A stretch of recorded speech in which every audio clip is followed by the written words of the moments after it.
আল্লাহ নবী বিশ্ব নবী রাহমাতুল লিল আলামিন বলেছেন, কিয়ামতের মাঠে আল্লাহ রেখে দেওয়া, আল্লাহ নবীর রেখে দেওয়া আমানত, কোরআন শরীফ আল্লাহর দেওয়া আমানত, রাসূলের হাদিস শরীফ আমাদের কাছে রেখে দেওয়া, এরা নবীজির রেখে দেওয়া আমানত, এরা সম্পর্ক কিয়ামতের মাঠে এই জন্যই জিজ্ঞাসা করা হবে আমানত আদায় করেছো কিনা।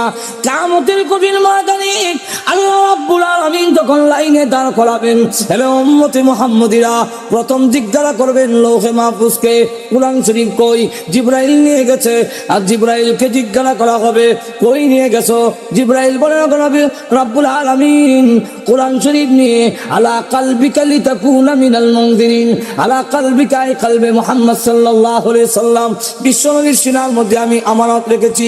কিয়ামতের মাঠে বিশ্বনবীকে জিজ্ঞাসা করা হবে কতটুকু আমানতদারি আদায় করেছেন, জবাব দেন। নবীজি ডাক দিয়ে বলে, ওগো প্রভু, ১৬ লক্ষ সাহাবীর সামনে ভাষণ দিয়া কোরআন শরীফ আমার উম্মতের কাছে আমানত রেখেছি।